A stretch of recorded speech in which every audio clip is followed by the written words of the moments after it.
L'immobilier reste l'un des secteurs les plus propices dans lesquels les conseillers d'y investir. Alors, à condition bien entendu que tu puisses remplir toutes les conditions qui vont avec et que tu évites un certain nombre d'erreurs. Lorsque tu remplis ces conditions, tu peux te servir de ce levier qui est ici l'argent de la banque pour pouvoir acquérir un bien qui va prendre en valeur et qui te permettra d'assurer soit ton avenir, soit de te bâtir un patrimoine. Mais néanmoins, il est donc très important de penser à un certain nombre d'erreurs que tu dois éviter afin de pouvoir donc obtenir ce crédit. Malheureusement, dans le cas d'une cliente qui nous a contactés, avec qui nous travaillons aujourd'hui, ça n'a pas été le cas. Elle a eu à commettre une erreur qui a coûté cher lors du financement. Qu'est-ce qu'elle a fait exactement? Je te le dis tout de suite. Immobilier, finance, formation, conseil, investissement, retour au pays. Vous êtes chez Safimo Finance. Revenons dans notre thématique du jour qui concerne cette dame qui m'a contacté. Il s'agit d'une jeune dame qui est ingénieure, qui travaille en Allemagne et qui, après quelques années, après qu'elle ait donc rempli, elle soit éligible pour un crédit. Ici en Allemagne, je dois rappeler que tu sois éligible pour obtenir un crédit auprès d'une banque, il faut bien entendu que tu travailles et que tu aies un contrat de travail illimité, que tu aies le titre de séjour qui va avec. Il faudrait que tu aies une bonne crédibilité. Ça, c'est vraiment des conditions de base. Lorsque ces conditions de base sont remplies, bien entendu, les banques prendront donc les documents, te demandera un certain nombre de documents pour les analyser de façon approfondie. Alors, elle me dit donc qu'elle remplissait ces conditions de banque, s'est rapprochée donc de sa banque, mais qui a étudié donc ces documents, tout ce qu'ils avaient demandé. Et la banque lui a donné comme ça déjà de façon verbale une acceptation. Lui a dit, voilà, c'est OK, nous allons te financer. Nous allons certes checker encore au final quelques informations, mais de prime abord, nous acceptons, nous te financerons. Tu peux déjà contacter le vendeur afin que vous puissiez vous arranger à une date et surtout contacter aussi déjà le notaire pour une signature, pour la signature au moment venu du contrat d'achat. Alors, elle était très contente, elle me dit du fait de devoir acquérir son premier bien immobilier. Tout allait dans ce sens-là, jusqu'à ce que il y a de cela quelques jours, elle me dit, elle reçoit un coup de fil de la banque qui lui dit, mais tiens, non, malheureusement, comme ça se dit en Allemagne, es tut mir leid, à partir du moment où les Allemands prononcent déjà cela, alors il n'y a plus chemin retour. Alors la banque lui a dit non, nous ne te financerons pas.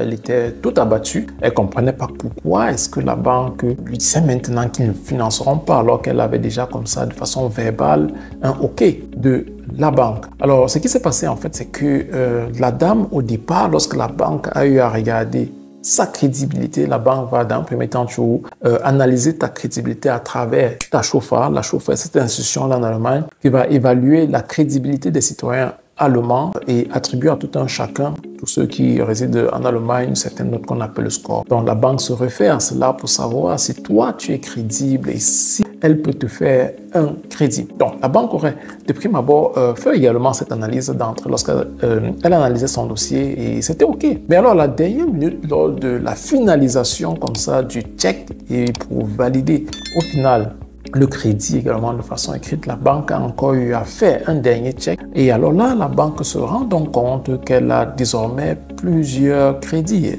Et la banque a immédiatement annulé le crédit qu'ils voulaient lui donner. Ils ont refusé immédiatement. Donc, et la banque on lui a pas dit exactement le détail. Donc, c'est quand il vient me rencontrer pour me dire, voilà, tiens, je comprends pas. Et voilà, j'ai demandé qu'elle se rapproche auprès de sa banque. Et la banque lui a dit tout simplement, non, voilà, on s'est rendu compte, son banquier lui a dit, non, on s'est rendu compte que tu as eu à prendre un crédit, mais elle me dit, elle n'a pris aucun crédit. Elle n'a pris aucun crédit et on lui dit, elle a pris un crédit. La banque lui dit, elle a dit à son banquier qu'elle n'avait pris aucun crédit.